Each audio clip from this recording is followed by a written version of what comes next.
Hello बच्चों, कैसे हैं आप लोग। आशा करता हूं कि आप लोग अच्छे होंगे और अच्छी तरह अपनी पढ़ाई कर रहे होंगे।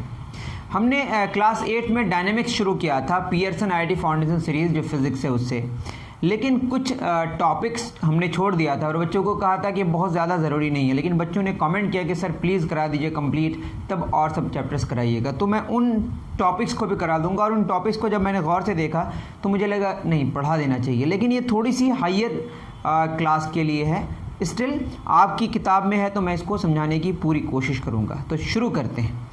सबसे पहला टॉपिक हमें जो पढ़ना है वो है सेंटर ऑफ ग्रेविटी। ठीक है, अभी सेंटर ऑफ ग्रेविटी और सेंटर ऑफ मास है ना, आपकी बुक में सेंटर ऑफ मास कह के कुछ भी नहीं है, ये दोनों बात एक ही होगी। ठीक है, वैसे दोनों में डिफरेंस है। मैं फिर कह रहा हूँ, सेंटर ऑफ मास और सेंटर ऑफ ग्रेविटी में डिफरेंस है।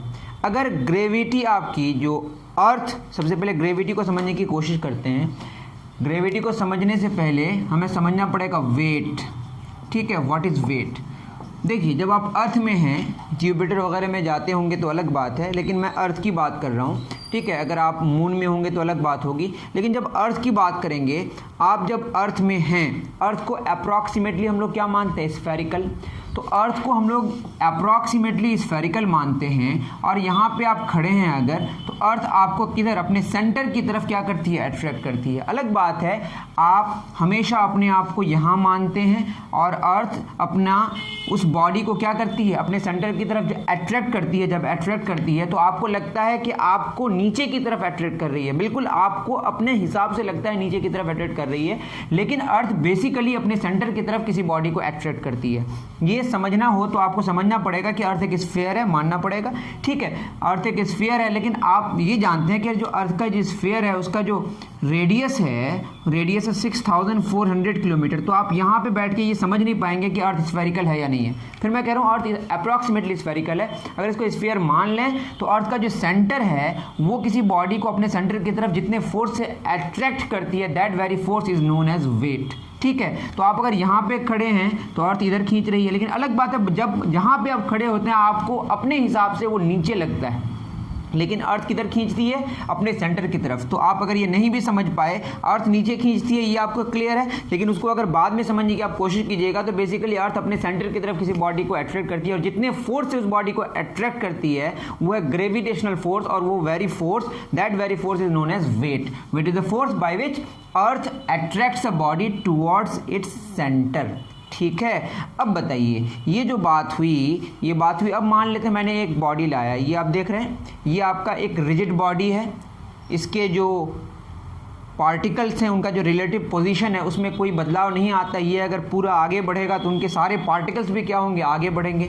मतलब दो पार्टिकल्स के बीच का जो डिस्टेंस है उसमें कोई बदलाव नहीं आता।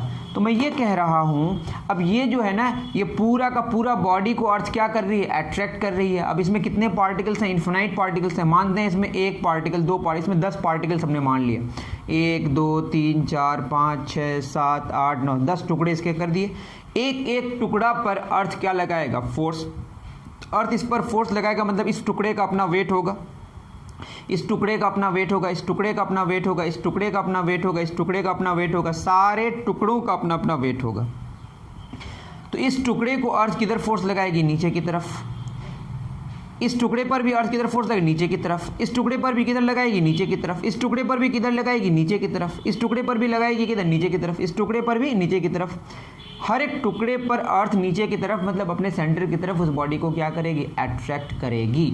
लेकिन आप खुद देखें, यहाँ पे अगर आप हाथ में ऐसे रख के देखें, देखिए ये बैलेंस होगा, नहीं होगा। यहाँ पे बैलेंस नहीं होगा, यहाँ पे बैलेंस नहीं होगा, लेकिन एक ऐसे इधर भी बैलेंस नहीं होगा। तो कहाँ पे बैलेंस हो जाएगा, एक ऐसा पॉइंट है जहाँ पे आके ये क्या हो जाएगा, थोड़ा सा मेरे से भी नहीं हो रहा है, ठीक, जिस पॉइंट पे आके वो क्या हो जाएगा, बैलेंस हो जाएगा, वो पॉइंट आपका क्या होगा, सेंटर ऑफ ग्रेविटी का पॉइंट होगा। मतलब वहीं पे कहीं पे क्या है, सेंटर ऑफ ग्रेविटी है, और आपके लिए ये सेंटर ऑफ मास भी होगा। ठीक, एक्चुअली इसके बीच में कहीं पे, सेंटर में कहीं पे होगा। और ये जितने सारे बॉडीज हम लोग अभी डिस्कस कर रहे हैं, इस बॉडी में सारे के सारे प्लेसेस के जो, अगर आप इस सिचुएशन की बात करें, इस जगह की बात करें, इस जगह की बात करें, हर जगह की जो डेंसिटी है वो सेम है। अगर आप इधर आयरन लें और इधर लकड़ी लें तो दोनों में क्या हो जाएगा, फिर डिफरेंस हो जाएगा और इधर सेंटर ऑफ मास क्या हो जाएगा, सेंटर ऑफ ग्रेविटी उधर आपका शिफ्ट हो जाएगा। तो सेंटर ऑफ मास और सेंटर ऑफ ग्रेविटी शिफ्ट एक तरफ कब हो जाएगा, जब आपका जो पूरा जो बॉडी है, जो रिजिड बॉडी है, उसकी डेंसिटी अलग अलग प्लेस में अलग अलग है। ठीक है, तो अभी हम लोग यूनिफॉर्म डेंसिटी वाली बात करेंगे, मतलब पूरे बॉडी की हर एक प्लेस में जो डेंसिटी है वो क्या है, सेम है। मेरी बात समझ आ रही है? तो अभी हम अर्थ को भी स्फेरिकल मानेंगे, तो अर्थ का भी अपना सेंटर ऑफ मास होगा। अर्थ का छोड़ दीजिए, अभी इस बॉडी की बात करते हैं। तो इस बॉडी का जो सेंटर ऑफ मास है वो कहाँ पे है, इसके लिए हम लोग आप लोग घर पे इसको लटका के भी देख सकते हैं, जहाँ पे ये बैलेंस हो जाए दोनों तरफ, मतलब नीचे ऊपर ऐसा कुछ भी ना हो, बिल्कुल ऐसे पैरेलल हो जाए अर्थ के सरफेस के। तो वो जो पॉइंट, जिस पॉइंट में आप इसको सस्पेंड करें, उस पॉइंट में ही आपको क्या लाई करेगा, सेंटर ऑफ ग्रेविटी लाई करेगा यहाँ पे। ठीक है, तो इसके लिए हम दूसरा देखिए, ऐसे पकड़ना है आपको क्या करना है, ऐसे पकड़ना है, इसको आगे लेके बढ़ाना है। ठीक है, अपने आप दोनों जहां पे आके मीट कर जाएगा ना, यही पॉइंट आपका क्या होगा, सेंटर ऑफ ग्रेविटी का पॉइंट होगा। बात समझ आ रही है? आप चाहें तो ऐसे पकड़ें और यहां से शुरू करें तो भी देखिएगा, ऐसा लगता है ना कि यहां आ जाना चाहिए, ऐसा नहीं होगा, ये यहीं पे आएगा, ये ज़्यादा घसकेगा, ये कम घसकेगा। मैं कुछ नहीं कर रहा हूँ, देखिए कोई मैजिक नहीं कर रहा हूँ, देखिए बस देखिए अपने आप एक ऐसा प्लेस में आएगा जहाँ पे आके दोनों तरफ बैलेंस हो जाएगा। मेरी बात समझ आ रही है? अब जहाँ से शुरू करें, यहीं से शुरू करें, ये हिलेगा भी नहीं, देखिए मेरी बात समझ आ रही है? यहां से शुरू करेंगे थोड़ा हिलेगा,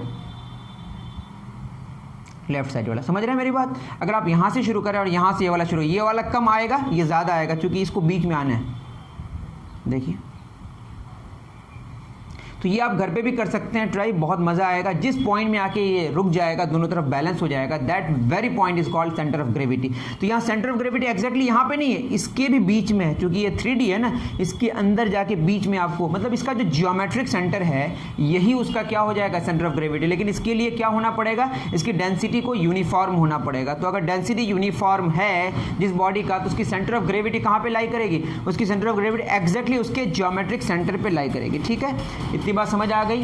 तो वेट क्या हो गया आपको समझ आ गया। एक अगर हम रिजिड बॉडी लेते हैं, कोई भी रिजिड बॉडी, जैसे मैं अभी एक रॉड ही लिया, ठीक है, अब इसका यहाँ पे वेट यहाँ इधर लगेगा, ये वेट है।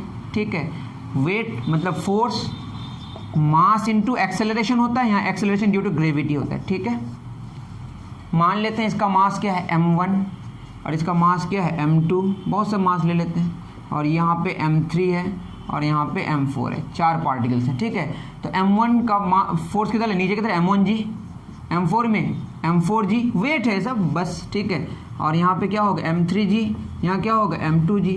लेकिन एक ऐसा पॉइंट होगा जहाँ पे आके बैलेंस हो जाएगा, ये जो पॉइंट होगा इस पर जो फोर्स लगेगा, मानेंगे कि सारा का सारा वेट इसी पर लग रहा है, ये जो पॉइंट होगा that very point is called centre of gravity.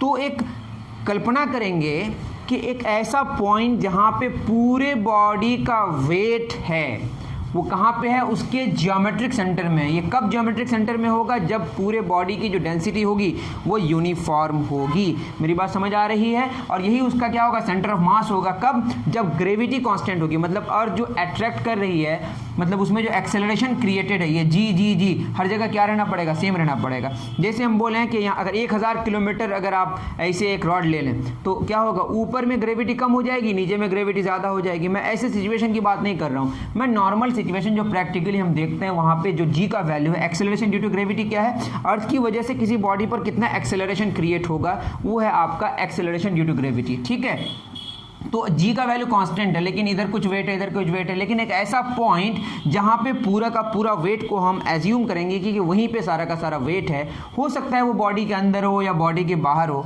जैसे आप अगर सर्कुलर कोई सर्कल शेप्ड का कुछ लें आप, ठीक है, मतलब एक रिंग है, तो उसका सेंटर ऑफ ग्रेविटी कहाँ पे लाई करेगा, उसके सेंटर में, बट सेंटर में कोई मास ही नहीं है। ये कैसे जानेंगे आप समझने की कोशिश बाद में करेंगे। देखिए, इसको अगर आप बैलेंस करने की कोशिश करेंगे ऐसे, तो ऐसे हो जाएगा बैलेंस। आप समझ आ रहे हैं ना? अगर बीच में इस तरह से इस रॉड में ही अगर वो रिंग को इस तरह से रख दें तो यहाँ पे बैलेंस हो जाएगा, ये वाला इधर भी नहीं गिरेगा, इधर भी नहीं करेगा। उसी तरीके से उसको घुमा के अगर आप कोशिश करें, कभी आप इधर से रखें, कभी इधर से रखें, कभी इधर से रखें, सबका जो मीटिंग पॉइंट होगा उस पॉइंट को बोलेंगे हम लोग सेंटर ऑफ ग्रेविटी। मैं फिर कह रहा हूँ, अभी सेंटर ऑफ ग्रेविटी और सेंटर ऑफ मास सेम होगा कब, जब एक्सेलरेशन ड्यू टू ग्रेविटी का वैल्यू सेम होगा। ठीक है, तो सर्कल के केस में जो सेंटर ऑफ ग्रेविटी लाई करेगा वो कहाँ पे करेगा, इनसाइड द सर्कल और सर्कल के सेंटर में लाई करेगा, लेकिन सर्कल के सेंटर में कोई मास नहीं है। मेरी बात समझ आ रही है? तो इस तरह की बातें हैं। उसी तरीके से अगर आप रेक्टेंगुलर शेप्ड कुछ है, ठीक है, बीच में कुछ भी नहीं है, तो इसका जो सेंटर ऑफ मास लाई करेगा, सेंटर ऑफ लाई करेगा उसके डायगोनल्स के इंटरसेक्शन पॉइंट पे, ठीक है। इस तरह से चीज़ों को आप जान सकते हैं। तो सेंटर ऑफ ग्रेविटी आपको थोड़ा थोड़ा क्लियर हो गया होगा, नहीं समझ आए तो आप मुझे पूछ सकते हैं, ठीक है। तो सेंटर ऑफ ग्रेविटी में बात हो गई। इसमें जो जो बातें हैं आप, you must have seen a circus artist doing a tight rope walk, ever wondered how he manages to walk on a rope without falling down and why he stretches his hands और holds a long bamboo pole while doing so. You must also have seen roly poly, सब सारी चीज़ें ये centre of gravity के बारे में आगे और जब डिस्कस करेंगे तो आपको और भी चीज़ें क्लियर हो जाएंगी। तो इसमें डेफिनेशन जो भी है वो आप लिख सकते हैं। ये जो मैंने बॉडी की बात की इसको एक्सटेंडेड बॉडी बोलते हैं। अगर एक पार्टिकल वाला बॉडी है तो वो पॉइंट ऑब्जेक्ट है, और वही ऑब्जेक्ट अगर क्या हो जाए उसमें बहुत सारे पार्टिकल्स हो जाए उसको बोलते हैं एक्सटेंडेड बॉडी। और ये रिजिड बॉडी, इसके जो पार्टिकल्स के बीच का जो रिलेटिव पोजीशन है, मतलब दोनों के बीच का जो डिस्टेंस है उसमें कोई चेंज नहीं आता है। In the case of rigid bodies the relative position of these particles does not change, each of these particles attracted by a force toward the centre of earth called wait of the particle, जिसको हम नीचे कहते हैं, basically centre की तरफ force लगता है, मैंने बात बता दी आपको। The weight of each particle of the body acts downwards, जिसको हम डाउनवर्ड्स कहते हैं, बेसिकली सेंटर ऑफ अर्थ के बीच अर्थ लगा रहा है। If W1 W2 W3 are weights, मैं जो M1G M2G लिखा हूँ M3G, ये W1 W2 लिखा है यहाँ पे। तो weight is basically the force by which earth attracts a body towards the centre. The force का फॉर्मूला क्या होता है? Mass into acceleration. यहाँ क्या होगा? Mass into acceleration due to gravity, है ना। तो इसका वेट W1, इसका वेट W2, इसका W3, इस तरह से बहुत सारे होंगे, लेकिन एक ऐसा पार्टिकल होगा जहाँ पे सारा का सारा वेट हम एज्यूम करेंगे, उसी को क्या बोलेंगे? The resultant weight appears to act through a fixed point irrespective of the position और ओरिएंटेशन ऑफ द बॉडी, ठीक है। This fixed point is called centre of gravity and is denoted by capital G। इस point को हम लोग capital G से denote करते हैं। किसे डिनोट करते हैं? The centre of gravity of body is defined as the point through which the weight of the body acts. तो हम लोग क्या मानेंगे कि वेट तो बहुत सारे पार्टिकल्स का अलग अलग होगा, लेकिन पूरे बॉडी का वेट जिस पॉइंट पे हम लोग मानेंगे, that very point is called centre of gravity, जो कि उस बॉडी के अंदर हो सकता है, उस बॉडी के ऊपर हो सकता है, उस बॉडी के बाहर हो सकता है। ये हम धीरे धीरे जानने की कोशिश करेंगे, ठीक है। इसमें एक्टिविटी बताया है सस्पेंड करा के, और मैंने किस तरीके से बताया आप देख सकते हैं। Suspend a metre scale at one end by means of string, the scale does not remain horizontal, the scale remains horizontal and stable when it is suspend at the centre. जब सेंटर में इसको लटकाएंगे तो क्या हो जाता है? ये balanced रह जाता है, मतलब ये हॉरिजॉन्टल रह जाता है, ठीक है। इधर भी नहीं झुकता है, इधर भी नहीं झुकता है। तो जिस पॉइंट में वो आके क्या कर जाता है, वो हॉरिजॉन्टल रह जाता है, अर्थ के सरफेस के पैरेलल हो जाता है। That very point is called centre of gravity. The scale remains हाँ, ठीक है। This point on the scale is the center of gravity of the scale. The center of gravity may lie within the body or outside it. If the body is suspended at its center of gravity, it remains in a balanced state. This fact can be used to test if a given point in a body is its center of gravity or not. Center of gravity exactly center में कब लाई करेगा? उसके geometric center में, जब इसकी density क्या होगी? Uniform होगी। तो ये बात है सेंटर ऑफ ग्रेविटी की। उम्मीद कर रहा हूँ कि आप सारी चीज़ें समझ पा रहे हैं, ठीक है। चलिए अब नेक्स्ट बात करेंगे centre of gravity of regular bodies. Centre of gravity of regular bodies, मैं फिर कह रहा हूँ सेंटर ऑफ मास और सेंटर ऑफ ग्रेविटी यहाँ पे सेम है। क्यों? क्योंकि अभी हम लोग मानेंगे कि centre of mass that is जो ग्रेविटी है वो कांस्टेंट है। एक्सेलरेशन ड्यू टू ग्रेविटी अगर कांस्टेंट होगा, जहाँ पे आपका क्या होगा सेंटर ऑफ मास, वहीं पे क्या होगा सेंटर ऑफ ग्रेविटी। लेकिन सेंटर ऑफ मास और सेंटर ऑफ ग्रेविटी में डिफरेंस है, ठीक है। सेंटर ऑफ मास क्या होता है? एक ऐसा पॉइंट जहाँ पे पूरा का पूरा मास हम मानेंगे कि वहाँ पे कंसंट्रेटेड है, और सेंटर ऑफ ग्रेविटी जहाँ पे वेट एक्ट होता है, ठीक है। टोटल वेट तो बहुत सारे पार्टिकल्स का अलग अलग होगा, आप समझ पा रहे हैं, ठीक है। अब सेंटर ऑफ ग्रेविटी सबसे पहला क्या बताया? Centre of gravity of body depends on the shape and size of the body. वो शेप और साइज पे डिपेंड करता है। सबसे पहला शेप कौन सा है? Centre of gravity of square lamina और रेक्टेंगुलर लेमिना। अगर मैं स्क्वायर लेमिना लूँ, लेमिना का मतलब होता है 2D सरफेस, 2 डायमेंशनल, जैसे ये 2D है जिसमें हाइट नेग्लिजिबली स्मॉल हो। तो इसका जो 2D सरफेस है आप देखेंगे कैसे कैसे बैलेंस हो सकता है। ऐसे भी अगर चाहें तो बैलेंस कर सकते हैं, इसको चाहें तो आप ऐसे भी बैलेंस कर सकते हैं, ठीक है। इसका जो मीटिंग पॉइंट होगा, मतलब डायगोनल्स का जो मीटिंग पॉइंट होगा, वो चाहे स्क्वायर हो या रेक्टेंगल हो। स्क्वायर या रेक्टेंगल के केस में डायगोनल्स का जो मीटिंग पॉइंट है उसी को हम क्या बोलेंगे? Centre of gravity. अब यहाँ पे कोई पॉइंट अगर फिक्स करें, यहाँ पे आप अगर वो मान लेते हैं रेक्टेंगुलर है और सिर्फ मास सिर्फ उसके बाउंड्री में है, तो आप तो सेंटर ऑफ ग्रेविटी में अगर आके ऐसे पकड़ेंगे तो आप कैसे बैलेंस कर पाएंगे? मतलब कैसे हॉरिजॉन्टल रख पाएंगे, क्योंकि वहाँ तो मास ही नहीं है। तो आपको करना क्या पड़ेगा, इसको आपको इस तरीके से लेना पड़ेगा, एक बार बैलेंस हो जाएगा मतलब हॉरिजॉन्टल हो जाएगा, एक बार इस तरीके से रखना पड़ेगा हॉरिजॉन्टल हो जाएगा। इस दोनों का मीटिंग पॉइंट यहाँ पे, तो वो हो जाएगा आपका क्या, सेंटर ऑफ ग्रेविटी। लेकिन अगर बीच में भी मास है, मतलब ये बाउंड्री में भी मास है और इसमें भी मास है, तो आप यहाँ पे इस तरह से अगर इसे पकड़ेंगे, वैसे ये यहाँ पे उतना बढ़िया नहीं है, ये फ्लेक्सिबल है, तो क्या हो जाएगा, इस तरह से अगर पकड़ेंगे तो ये बैलेंस हो जाएगा। तो जिस पॉइंट में आके वो क्या हो जाएगा, बैलेंस हो जाएगा, वही पॉइंट आपका क्या होगा बताइए, सेंटर ऑफ ग्रेविटी। ठीक है, वैसे सारे पार्टिकल्स का अलग अलग मास होगा, अलग अलग उसकी क्या होगी, वेट होगी, लेकिन जहाँ पे आके जिस पॉइंट में आके वो जो पॉइंट हम मानेंगे कि पूरा बॉडी, पूरा जो अर्थ उसको क्या करे, अट्रैक्ट करे, जिस पॉइंट को, उसको बोलेंगे हम लोग सेंटर ऑफ ग्रेविटी। ठीक है, टोटल वेट जहाँ पे एक्ट करता है, जिसको हम कहेंगे। ये क्वेश्चन आ सकता है ना कि इस बॉडी का जो वेट होगा वो कौन सा पॉइंट का लेंगे आप, उस पॉइंट का जहाँ पे टोटल बॉडी एक्ट, वो का सेंटर ऑफ ग्रेविटी का, किसका होगा, सेंटर ऑफ ग्रेविटी का। ठीक है, उसी तरह से अगर हम सर्कल की बात करें, सर्कुलर प्लेट की बात करें, अगर ये सिर्फ रिंग हो या प्लेट हो, दोनों ही केस में क्या हो जाएगा बताइए, एक बार ऐसे बैलेंस हो जाएगा, वैसे कहाँ पे होगा, ऐसे भी हो सकता है, ऐसे भी हो सकता है। तो ये पॉइंट हो गया सेंटर ऑफ ग्रेविटी, किसके लिए, सर्कल वाला, किसी शेप में, सर्कुलर प्लेट हो या रिंग हो। ठीक, उसी तरह से अगर आप बात करें ट्रायंगुलर लैमिना की बात करें अगर, ठीक है, तो कैसे कैसे बैलेंस हो सकता है, ये मीडियन से करेंगे। किससे करेंगे, मीडियन किसको कहते हैं, ये आप ऐसे मिलाए, ये इसको बराबर भागों में बांटेगा, उसी तरह ऐसे ये बराबर भागों में बांटेगा, इसको ऐसे ये बराबर भागों में बांटेगा। ठीक है, मतलब एक वर्टेक्स से ऑपोजिट साइड को मिलाएंगे तो उसका जो ऑपोजिट साइड को अगर इक्वल लेंथ में अगर इसको बांट दे तो वो जो बनता है वो मीडियन होता है। क्या होता है वो, मीडियन। और जहाँ पे ये इंटरसेक्ट करेगा यही उसकी क्या होगी, सेंटर ऑफ ग्रेविटी। तो आप टेस्ट कर सकते हैं घर पे सेंटर ऑफ ग्रेविटी को फिक्स करके एक ट्रायंगुलर लैमिना लेके। ठीक है, और उसके बाद आप यहाँ पे अगर बीच में भी अगर आपका मास है और इस तरह से अगर यहाँ पे उंगली में अगर ऐसे रखने की कोशिश करें तो वो क्या हो जाएगा, हॉरिजॉन्टल रह जाएगा। तो ये हो जाएगी आपकी सेंटर ऑफ ग्रेविटी। तो ट्रायंगुलर लैमिना के केस में सेंटर ऑफ ग्रेविटी कहाँ पे लाई करता है, सब में हम यूनिफॉर्म डेंसिटी ले रहे हैं, कहाँ पे लाई करेगा बताइए, मीडियंस का जो इंटरसेक्शन पॉइंट होगा, इसको मतलब सेंट्रॉइड, क्या बोलते हैं, सेंट्रॉइड। तो आप ये समझ गए कि ट्रायंगुलर लैमिना के केस में सेंट्रॉइड जो होगा वो होगा आपका सेंटर ऑफ ग्रेविटी या सेंटर ऑफ मास। ठीक है, उसी तरह स्फीयर के केस में सर्कल हो या स्फीयर हो, दोनों में ही ये वैलिड है। स्फीयर में भी कहाँ पे लाई करेगा बताइए, सेंटर में ही लाई करेगा।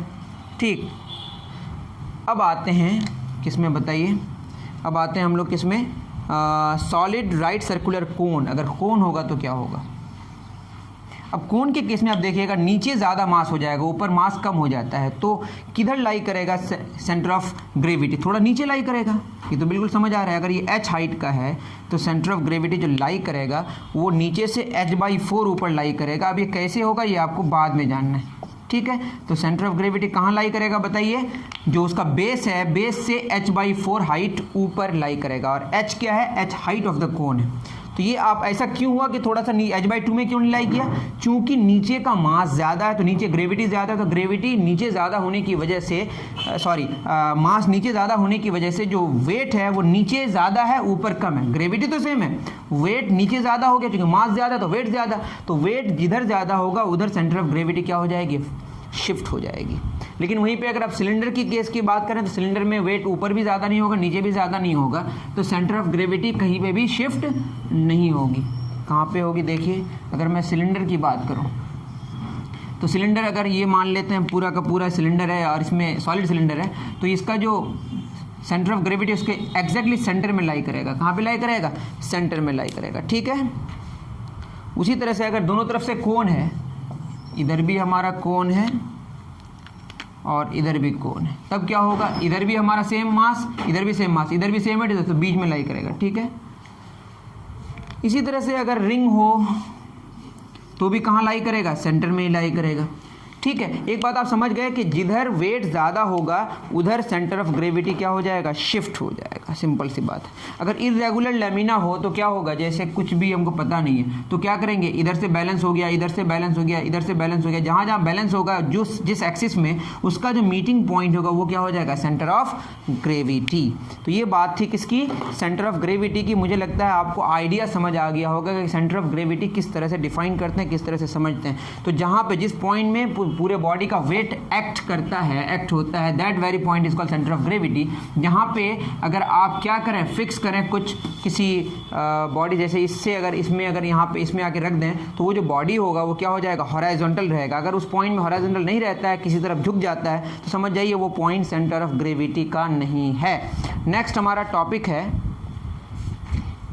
क्या, स्टेबिलिटी ऑफ बॉडीज़। लिखिए, नेक्स्ट टॉपिक है हमारा स्टेबिलिटी ऑफ बॉडीज़। इसमें कुछ कैलकुलेशन नहीं है, ठीक है। मुझे लगता है कि आप समझ पा रहे होंगे मैं कहना क्या चाह रहा हूँ, ठीक है। स्टेबिलिटी ऑफ बॉडीज़ क्या कह रहा है, इसमें है कि देखिए, सबसे पहले मैं आपकी किताब के हिसाब से पढ़ा रहा हूँ, वैसे बहुत ही लंबा चौड़ा टॉपिक्स है, ठीक है। लंबे चौड़े टॉपिक्स को मैंने लिया है, लेकिन ये आपके बुक के लिए जितनी सारी चीज़ें मुझे बतानी है वही मैं बताऊँगा। देखिए, अब इसमें अगर हम एक एक्टिविटी करें, मान लेते हैं एक सिलेंड्रिकल कोई ऑब्जेक्ट लिए, ऐसा लिए, और दूसरा भी अगर हाइट के बारे में देखें तो दूसरा, आप अगर ऐसे ही फील करें, मानते हैं कि आपको नहीं आती है फिज़िक्स, लेकिन आप तो चूँकि नेचर में है तो आप नेचर को तो फील कर ही सकते हैं ना। और ये एक हॉराइजॉन्टल प्लेटफॉर्म में इस तरह से रखा हुआ है, ठीक। अब आप इसको अगर गौर से देखेंगे, आप खुद सोचिए, अगर ये एक सिलेंडर है, ये भी एक सिलेंडर है, दोनों की हाइट सेम है, इसकी भी हाइट h है और इसकी भी हाइट h है, तो बताइए कौन ज़्यादा स्टेबल होगा। अगर आप इसको ऐसे ऊपर से इस तरह से अगर धकेलेंगे तो इसको पलटने का ख़तरा होगा, लेकिन अगर इसको धकेलेंगे तो ये पलटने का ख़तरा नहीं होगा, ये फिसल जाएगा, स्लाइड कर जाएगा। इसका रीज़न क्या है कि ये ज़्यादा स्टेबल है। दैट मीन्स अगर हाइट सेम हो सिलेंडर का, तो जिसका बेस ज़्यादा होगा उसकी स्टेबिलिटी ज़्यादा होगी। तो कौन ज़्यादा स्टेबल है बताइए। Stability of body increases with increase in base area of the body. तो हमने क्या जाना, स्टेबिलिटी, ये आप लिख लीजिए, वैसे लिखा हुआ भी आपको बुक में, स्टेबिलिटी ऑफ बॉडी। हम जिस बॉडी की बात करते हैं वो रिजिड बॉडी है, उसके जो मतलब हम सॉलिड की बात कर रहे हैं, लिक्विड और गैस की बात नहीं कर रहे हैं। Stability of body increases with increase in base, with increase in base area of a body, area of a body, ठीक है।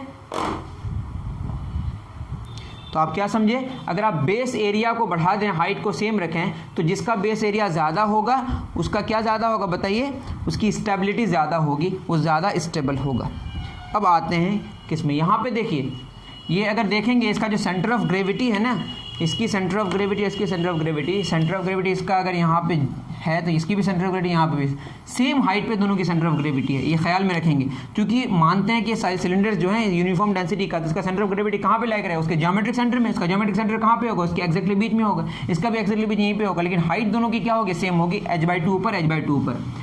बात समझ आ रही है। लेकिन स्टेबिलिटी बढ़ती है किससे, बेस के एरिया के बढ़ाने से, ठीक।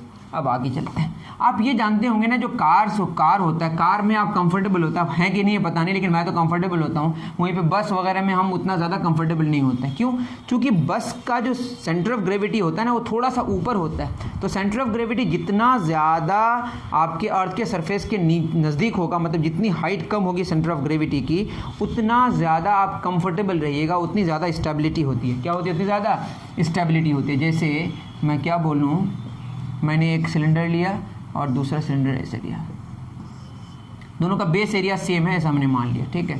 अगर बेस एरिया सेम है, इसकी सेंटर ऑफ ग्रेविटी कहाँ पे लाई करेगी, यहाँ पे। इसकी सेंटर ऑफ ग्रेविटी कहाँ लाई करेगी, यहाँ पे। तो इस दोनों में क्या हुआ, बेस एरिया तो सेम है ना, लेकिन सेंटर ऑफ ग्रेविटी किसका कम है, किसका नीचे है, मतलब कि सेंटर ऑफ ग्रेविटी की हाइट जो सरफेस है वो किसका कम है, वो दूसरे वाले का। आपको खुद लग रहा होगा ये कम, इसको अगर धक्का देंगे तो ये पलटने का खतरा, बस इसका पलटने का खतरा कम है, ठीक है। इसका मतलब है stability of body, stability increases with decrease in height of the body, with decrease in height of the body, ठीक है। अगर बेस एरिया सेम है तो अगर हाइट जिसकी कम होगी उसकी स्टेबिलिटी क्या होगी, ज़्यादा होगी, ठीक है। लेस मतलब हाइट कम, स्टेबिलिटी ज़्यादा, ठीक है। अब देखिए, ऑन अप्लाइंग इक्वल फोर्सेस, ये तो हम बता ही दिए, शॉर्टर द बॉडी मतलब सेंटर ऑफ ग्रेविटी क्या होगा, नीचे होगा, जिसकी वजह से, ठीक है, the leaning tower of Pisa, one of the 7 wonders of the world, is slightly tilted but it is stable. This is because the imaginary line joining the centre of gravity of the tower and the centre of earth falls within the base of the tower. अब देखिए एक और भी बात होगी with in the base of the tower, ये सब वगैरह वगैरह के बारे में. अब टावर ऑफ पीसा के बारे में समझते होंगे या नहीं समझते हैं तो मैं बताने की कोशिश करूँगी. इतना उतार लीजिए फिर आगे बढ़ते हैं. देखिए आप ये बॉटल देखते होंगे, ये बॉटल है ना, ठीक है. इस बॉटल में अगर आप बात करें, ये बॉटल अगर हम यहाँ पे ड्रॉ करने की कोशिश करें, जो कि मेरे लिए बहुत डिफ़िकल्ट है, ठीक है. ये बॉटल है हमारा, इस बॉटल में पानी वगैरह थोड़ा सा, ठीक है, देख रहे हैं आप पानी है, अगर आपको दिख रहा होगा तो. इस बॉटल को अगर आप थोड़ा सा, जैसे मैं यहाँ पे अभी ऐसे करके छोड़ दूँ, मतलब इसको ऐसे करके छोड़ दो, आप घर पे भी कर सकते हैं, तो वापस ये आ जाता है यहाँ पे. थोड़ा सा ऐसे करेंगे फिर वापस आ जाता है, फिर ऐसे करते करते बाद में वो फिर रुक जाता है, ठीक. लेकिन अब थोड़ा सा अगर ज़्यादा टिल्ट करेंगे तो गिर जाता है. दैट मीन्स मैं क्या कहना चाह रहा हूँ, जब इसको आप टिल्ट करते हैं तो इसकी जो सेंटर ऑफ ग्रेविटी है, कहीं पे ये सेंटर ऑफ ग्रेविटी यहाँ पे लाई कर रहा है, क्योंकि पानी है, नीचे ही पानी है बस, तो सेंटर ऑफ ग्रेविटी थोड़ा सा नीचे शिफ्ट हो जाएगा, क्योंकि नीचे ज़्यादा वेट होगा, ऊपर वेट कम होगा, क्योंकि पानी भी और बॉटल का मटेरियल भी है नीचे. तो जी नीचे फिक्स हो गया, नीचे क्या हो गया, जी नीचे है. देखिए आप बोलिएगा लिक्विड है, अभी आप चिंता ना करें, वेट जिस पॉइंट में लाई कर रहा है, वेट जहाँ पे एक्ट हो रहा है, that very point is called centre of gravity, ठीक है. जब इसको हम टिल्ट करते हैं, टिल्ट करने के बाद इसका जो बेस है, ये सेंटर ऑफ ग्रेविटी अगर इसके बेस में ही लाई करता है, मतलब इसको टिल्ट करने के बाद भी इसका सेंटर ऑफ ग्रेविटी अगर आप देखेंगे तो अगर ये यहीं तक, अगर मान लें सेंटर ऑफ ग्रेविटी शिफ्ट हो गया, टिल्ट करने के सेंटर ऑफ ग्रेविटी यहाँ पे कहीं आ गया और ये यहीं पे लाई कर रहा है, उसके बेस में ही लाई कर रहा है. अगर आप हाइट ऐसे ड्रॉ करेंगे इसे हॉरिजॉन्टल वर्टिकली, अगर उसके बेस में ही लाई कर रहा है, अगर उसको बेस में जब तक लाई करेगा तब तक वो स्टेबल रहेगा. उसके बाद अगर आप थोड़ा सा और टिल्ट करेंगे और सेंटर ऑफ ग्रेविटी अगर इसके बेस से बाहर चला गया तो वो पलट जाएगा. मेरी बात समझ आ रही है. तो सेंटर ऑफ ग्रेविटी जब तक विद इन द बेस लाई करेगा, तो टावर ऑफ पीसा में क्या है बताइए, वो टिल्टेड जरूर है, लेकिन उसकी जो सेंटर ऑफ ग्रेविटी है वो with in the base of that house, मतलब जो घर है, वो जो भी बिल्डिंग है, उस बिल्डिंग में अगर बात करें, वो उसका जो वो टिल्ट करने के बाद भी उसको इस तरीके से बनाया गया है कि उसका जो सेंटर ऑफ ग्रेविटी है वो विद इन द बेस है, इसलिए वो क्या स्टेबल है. ठीक है. तो स्टेबिलिटी किस किस पे डिपेंड करता है, उसके बेस एरिया पे, height of the centre of gravity from its base and the position of the centre of gravity. मेरी बात समझ आ रही है. सेंटर ऑफ ग्रेविटी के पोजीशन पे डिपेंड करता है कि स्टेबिलिटी कैसी होगी. Stability with in the base, जितना बेस के अंदर होगा उतना ज़्यादा स्टेबल होगा, जितना ज़्यादा बेस एरिया होगा उतना ज़्यादा स्टेबल होगा, और जितना कम बेस एरिया से हाइट होगी उतना ज़्यादा स्टेबल होगा. तो किस किस पे डिपेंड किया, हाइट पे, बेस एरिया पे और position of centre of gravity पे, जो आपकी किताब में लिखी हुई है. ठीक है. Broader the base greater its stability, lesser the height of centre of gravity greater stability. ठीक है. Racing cars have a broad base and lower height of their centres of gravity from their bases. Y?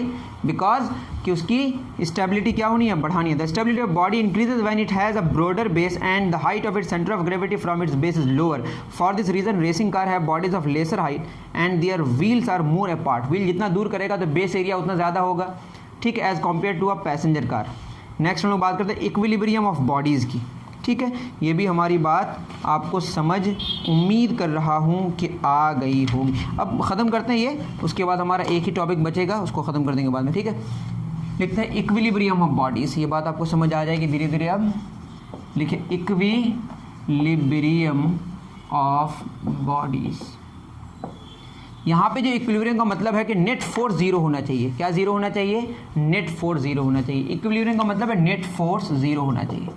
ठीक है. ये आपका linear force है, और बाद में जानिएगा ये टॉर्क होगा, वो भी जीरो होना चाहिए. इसको टॉर्क कहते हैं. नेट टॉर्क जीरो होना चाहिए और नेट लीनियर फोर्स भी क्या होना चाहिए, जीरो होना चाहिए. अब टॉर्क क्या है, किसी बॉडी का जो रोटेटिंग इफेक्ट होता है, जैसे इस पर अगर हम नीचे फोर्स लगाएं, इधर ऊपर फोर्स लगाएं, तो ये क्या करने लगेगा, रोटेट करने लगेगा. मतलब रोटेशनली ये रेस्ट से किसमें आ जाएगा, मोशन में. जैसे फैन अभी रुका हुआ है, मान लेते हैं जो हमारा सीलिंग फैन है रुका हुआ है, स्विच ऑन करेंगे तो क्या करने लगेगा, रोटेट करने लगेगा. अलग बात है वो एक पोजीशन से दूसरे पोजीशन में नहीं जाएगा, लेकिन वो अपने एक एक्सिस के चारों ओर क्या करने लगेगा, घूमने लगेगा. मतलब उसमें रोटेटिंग इफेक्ट आ जाएगा. तो रोटेटिंग इफेक्ट भी ना हो, मतलब रोटेशनली मोशन में ना आए, रेस्ट से मोशन में ना आए, रोटेशनली अपने मोशन को चेंज ना करे. और आप समझ रहे हैं. देखिए मैं क्या कहना चाह रहा हूँ, इक्विलिब्रियम ऑफ बॉडीज़ का मतलब जो टोटल फोर्स है. जैसे मैं इस बॉडी की बात करूँ, ये इसको अगर हम बेंच में रख दिए, किस में रख दिए, बेंच में रख दिए, तो देखिए आप क्या होगा, इसको रखेंगे नीचे तो ये क्या हो जाएगा, अर्थ नीचे की तरफ फोर्स लगाएगा जिसको हम क्या बोलेंगे mg, और सरफेस भी क्या लगाएगा, ऊपर की तरफ एक फोर्स लगाएगा जिसको बोलते हैं नॉर्मल रिएक्शन।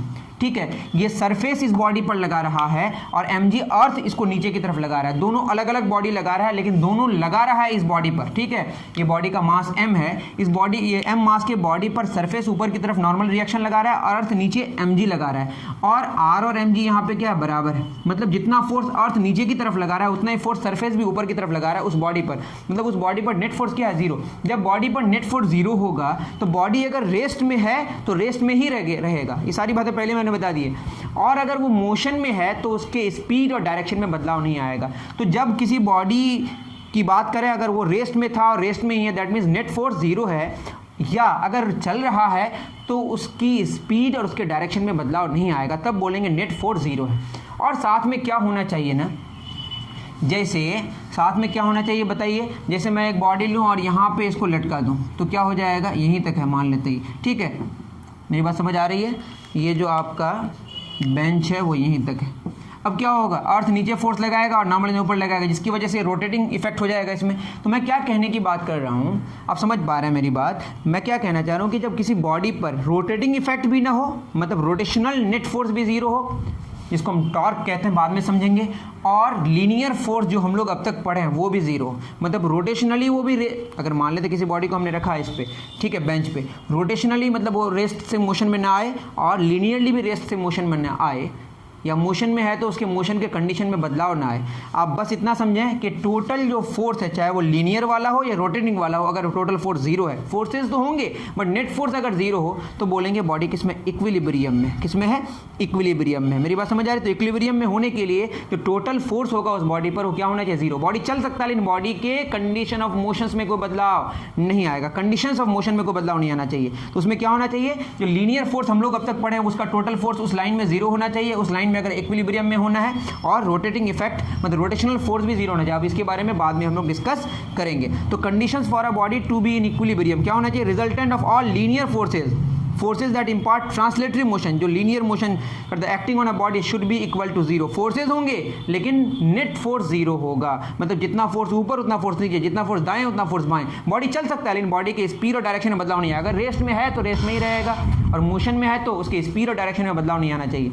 और the resultant of all turning effect should be equal to zero. Turning effect मतलब मैंने बोला कि रोटेटिंग इफेक्ट मतलब रोटेशनल फोर्स, जिसको हम टॉर्क कहते हैं बाद में, टोटल समेशन मतलब टोटल फोर्स भी जीरो होना चाहिए बॉडी पर और टोटल टॉर्क भी जीरो होना चाहिए, तब बोलेंगे बॉडी एक्चुअल में इक्विलिब्रियम में। और अगर सिर्फ ये जीरो है तो बोलेंगे ट्रांसलेशनल इक्विलिब्रियम है, मतलब लीनियर इक्विलिब्रियम है। सिर्फ ये जीरो है तो बोलेंगे रोटेशनल इक्विलिब्रियम है, और दोनों ही है तो इक्विलिब्रियम है। ठीक है, तो इक्विलिब्रियम की दो किस्में हो गई, क्या क्या, रोटेशनल, ट्रांसलेशनल, और दोनों हो तो फिर बोथ मतलब equilibrium.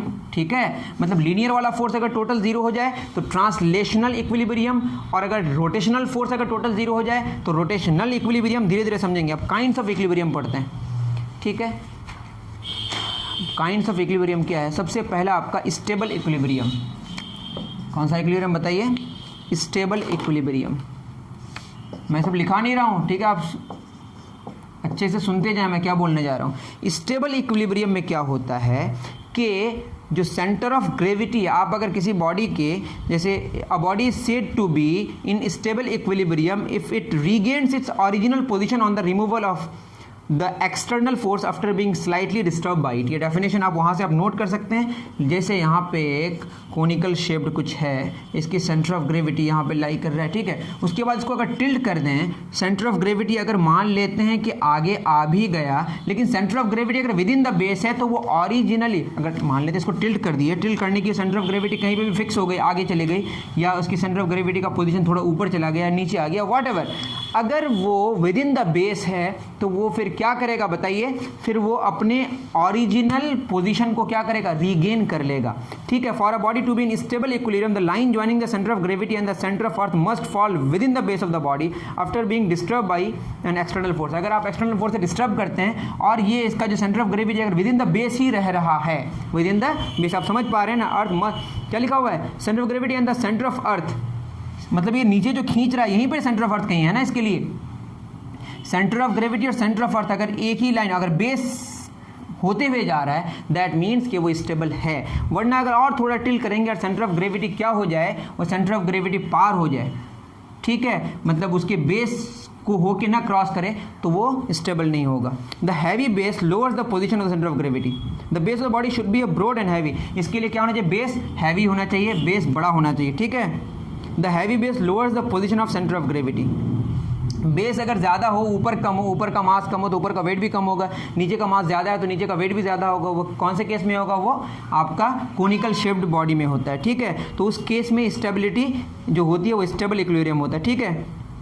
A book lying on a flat table with its broad surface. आप कोई भी बुक पढ़ा हुआ है, वो बुक कौन सा है, वो बुक को अगर आप उठा के भी छोड़ दें वापस फिर वहीं पे आ जाएगा ना, क्यों, चूँकि उसका बेस एरिया इतना ज़्यादा है कि उसको टिल्ट करने के बाद भी वो वापस रीगेन कर लेता है अपने ओरिजिनल जो उसका पोजीशन है, ठीक है। ये बात आप समझ गए। तो स्टेबल इक्विलिब्रियम में क्या होता है, सेंटर ऑफ ग्रेविटी और अर्थ का जो सेंटर है वो बेस में ही लाई करता है। अगर बेस में लाई करेगा तो वही स्टेबल इक्विलिब्रियम होगा, और ये सारी कहानी आप पढ़ सकते हैं, ठीक है। अब नेक्स्ट आते हैं अनस्टेबल इक्विलिब्रियम में। Unstable equilibrium. अब अनस्टेबल इक्विलिब्रियम में क्या होगा, आप खुद सोचिए। अनस्टेबल इक्विलिब्रियम में इसी को अगर आप प्लाट के देखें, यहाँ पे फिगर आप देख रहे हैं, ठीक है, फिगर को आप बुक से देखें, जब आप इसको क्या करेंगे, इसको प्लाट के आप देखेंगे तो इसकी सेंटर ऑफ ग्रेविटी में यहाँ पे लाई कर रहा है, इसको टिल्ट कर दें, मान लें किसी तरह हमने इसको बैलेंस करके रखा है, ठीक है, बहुत ही मुश्किल से इसको बैलेंस करके रखा है। जैसे ये बॉटल है, इसको इस तरह से बैलेंस करें, थोड़ा सा भी टिल्ट करेंगे तो गिर जाएगा, लेकिन इधर से टिल्ट करेंगे तो तुरंत नहीं गिरेगा। तो आप देखेंगे टिल्ट करने के बाद इसकी सेंटर ऑफ ग्रेविटी देखिए, बेस इसका छोटा सा बेस, ठीक है, टिल्ट करने के बाद इसका जो बेस, इसका सेंटर ऑफ ग्रेविटी यहाँ पे आने की वजह से, अब ये सेंटर मान लेता है इसका यहाँ पे है इसके लिए, तो ये क्या होगा, सेंटर मतलब जो डाउनवर्ड ही आपको मानना है अभी, ठीक है। तो ये क्या हो जाएगा, ये इसके जो वेट जिस डायरेक्शन में लग रहा है और सेंटर ऑफ ग्रेविटी ये बेस से बाहर चला गया। जब बेस से बाहर चलाएगा तो ये अनस्टेबल हो जाएगा। क्या हो जाएगा, तो अनस्टेबल इक्विलिब्रियम क्या होता है बताइए। A body said to be unstable equilibrium when it does not regain its original position after being slightly disturb by an external force. थोड़ा भी आपने डिस्टर्ब किया, उसके बाद सेंटर ऑफ ग्रेविटी जो उसकी हुई और वेट जिस डायरेक्शन में लग रहा है, वो जो लाइन ज्वाइनिंग है, वो लाइन ज्वाइनिंग बेस से बाहर निकल जाता है, जिसकी वजह से वो अनस्टेबल हो जाता है, मतलब ओरिजिनल पोजीशन को रीगेन नहीं कर पाता। बॉडी से in unstable equilibrium when on application of an external force the imaginary line joining it centre of gravity and the centre of earth, मतलब वो जो मैंने बोला वेट जिस डायरेक्शन में लग रहा है, जो लाइन है सेंटर ऑफ ग्रेविटी के साथ जो मैच करा रहे हैं, मीट करा रहे हैं, ये जो लाइन बन रहा है वो लाइन बेस से बाहर निकल जाता है।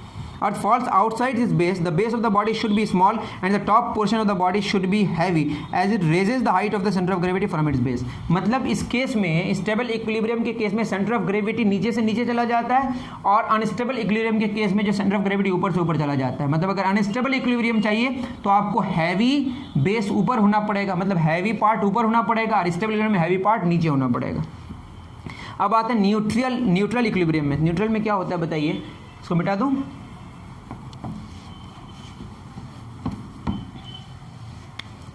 ठीक है, थर्ड नंबर कौन सा, इक्विलिब्रियम न्यूट्रल। इसमें बहुत सारी कहानी है, आगे जब पढ़िएगा तो मैं बस आपको वही सारी चीज़ें बता रहा हूँ जो आपकी किताब में है, ठीक है। तो न्यूट्रल इक्विलिब्रियम में क्या होता है, जैसे आपको यहाँ पे यही चीज़ इस तरह से पड़ा हुआ है, ठीक, और यहाँ पे इसकी सेंटर ऑफ ग्रेविटी, इसको अगर आप क्या करें, स्लाइटली अगर डिस्टर्ब भी करें, आगे भी बढ़ाएं, तो क्या होगा, body said to be neutral equilibrium when it moves to a new place. अगर इसको स्लाइटली अगर फोर्स लगाएं तो थोड़ा सा आगे चला जाएगा, on the application of an external force and on the removal of the external force the body may और may not come back to its original place. अपने प्लेस में नहीं आ सकता, लेकिन इसकी जो सेंटर ऑफ ग्रेविटी, इसकी जो हाइट है, उसमें कोई बदलाव नहीं आए, उसमें कोई बदलाव नहीं आए। But the height of it centre of gravity from a reference surface remains the same. मान लेते ये हमारा रेफरेंस सरफेस है, इससे जो हाइट h है इसमें कोई बदलाव ना आए, एक्सटर्नल फोर्स लगाएं, हो सकता है वो अपने पोजीशन को रीगेन करे या अपने पोजीशन को रीगेन ना करे, लेकिन सेंटर ऑफ ग्रेविटी का जो हाइट है रेफरेंस फ्रेम से, सरफेस ऑफ द सरफेस से, वो जितनी हाइट है उसमें कोई बदलाव नहीं आए, तो ऐसे इक्विलिब्रियम को हम बोलते हैं neutral equilibrium. A rolling ball, a cylinder lying on the curved surface, a cone resting on its side are some of the examples of bodies in neutral equilibrium. In neutral equilibrium, even though a body goes from one place to another place on the application of external force, the height of its center of gravity does not change. मैंने पहले बता दी, when a body is in neutral equilibrium, the line joining the center of gravity and the center of earth falls within the base. देखिए ये इसका base है, हमेशा ये जो ऐसे आप वेट नीचे लग रहा है, यही उसका क्या होगा, सेंटर ऑफ अर्थ कहीं पे जाके लाई करेगा, ठीक है, और ये आपका सेंटर ऑफ ग्रेविटी है। ये जब भी मिलाएंगे आप तो ये बेस में ही आएगा, न्यूट्रल इक्विलिब्रियम हो या स्टेबल इक्विलिब्रियम हो, दोनों के केस में सेंटर ऑफ ग्रेविटी और जो वेट जिस डायरेक्शन में लग रहा है वो जो लाइन है वो लाइन बेस में ही लाई करेगा, लेकिन अनस्टेबल में बेस में लाई नहीं करेगा जब आप थोड़ा सा भी फोर्स एक्सटर्नल लगाएंगे तो। ठीक है, प्रैक्टिकल एप्लीकेशन है। Person walking on a tight रोप। देखिए टाइट रोप में जब पर्सन ऐसे वॉक करता है ना तो क्या करता है, वो उसकी जो स्टेबिलिटी अगर बढ़ानी है तो क्या करना पड़ेगा, उसका जो सेंटर ऑफ ग्रेविटी को नीचे करना पड़ेगा। तो हाथों में या कैसे भी, उसको मैं उतना नहीं जानता हूँ इसके बारे में, तो इस तरह से उसमें बांध दिया जाता है कुछ एकदम ऐसे रोप से जो आपको दिखाई भी नहीं देता है, और नीचे एक हैवी कुछ लगा दिया जाता है। ठीक है, जिसकी वजह से उसका जो सेंटर ऑफ ग्रेविटी है वो नीचे लाई करता है, मतलब वो लोअर हो जाता है, और सेंटर ऑफ ग्रेविटी लोअर होने की वजह से उसकी जो स्टेबिलिटी है वो बढ़ जाती है। Construction of a ship and it's stability, ये सब उसी के। उसके बाद नेक्स्ट हमारा पढ़ेंगे सिंपल मशीन्स। ये सारी बातें आपको क्लियर हो गई होगी। एक हो गया हमारा इक्विलिब्रियम का टाइप, क्या क्या हो गया बताइए, अगर हम इसको इस तरह से देखने की कोशिश करें। ठीक है, इसको देखिए, अगर हम बात करें, ठीक, यहाँ पे अगर देखें, यहाँ पे अगर मान लेते कोई बॉडी रखा हुआ है, यहाँ पे कोई बॉडी रखा हुआ है, ठीक है, यहाँ पे रखा हुआ है, तो इसको आगे ले जाके छोड़ दिया तो क्या करेगा, ऐसे से करेगा ना। ये जो इक्विलिब्रियम है ना, ये इसको बोलते हैं हम लोग स्टेबल इक्विलिब्रियम। यहाँ पे अगर कोई बॉडी है, इसको थोड़ा भी स्लाइड करके छोड़ देंगे तो क्या होगा, वापस यहाँ पे नहीं आ पाएगा, तो ये हो गया अनस्टेबल इक्विलिब्रियम। यहाँ पे अगर हम छोड़ दें तो ये बस इसी में चलते रहेगा, ये आपका न्यूट्रल इक्विलिब्रियम है। बाद में पढ़ेंगे, मैं थोड़ा सा एक आइडिया दे दिया। यहाँ पे अगर है, यहाँ पे छोड़ देंगे ले जाके तो क्या होगा, यहीं पे बार बार आना जाना करेगा। ठीक है, ये स्टेबल इक्विलिब्रियम, यहाँ पे कभी भी नहीं आ पाएगा, अनस्टेबल इक्विलिब्रियम, और ये जो है आपका न्यूट्रल इक्विलिब्रियम है। तो 3 प्लेस है, एक है आपका स्टेबल का, एक अनस्टेबल का, और एक न्यूट्रल का। न्यूट्रल में अपने प्लेस को रीगेन कर भी सकता है, नहीं भी कर सकता है, लेकिन उसकी जो सेंटर ऑफ ग्रेविटी है, उसके रेफरेंस पॉइंट से उस हाइट में कोई बदलाव नहीं आता है। और अनस्टेबल इक्विलिब्रियम में वो क्या होता है बताइए, वापस उस पोजीशन को कभी भी रीगेन नहीं कर पाएगा। ठीक है, और उसकी जो सेंटर ऑफ ग्रेविटी और जो वेट है, दोनों जो लाइन ज्वाइनिंग है, वो लाइन ज्वाइनिंग बेस से बाहर आ जाता है। न्यूट्रल में बेस के अंदर हमेशा रहता है। स्टेबल इक्विलिब्रियम में क्या होता है कि रीगेन कर लेता है, और उसका जो सेंटर ऑफ ग्रेविटी और जो वेट जिस लाइन में लग रहा है, वो लाइन जो होगा वो line with in the base रहता है। तो विद इन द बेस किस किस में रहता है, स्टेबल में और न्यूट्रल में, अनस्टेबल में नहीं रहता है। ठीक, तो ये बात आपको उम्मीद कर रहा हूँ कि समझ आई होगी। ठीक है, स्टेबल इक्विलिब्रियम में लेकिन याद रखिएगा सेंटर ऑफ ग्रेविटी जो होता है उसकी हाइट में बदलाव आता है रेफरेंस पॉइंट से। तो ये सारी बातें थी, अगर क्लियर नहीं हुआ होगा तो आप ज़रूर कमेंट सेक्शन में बताएं।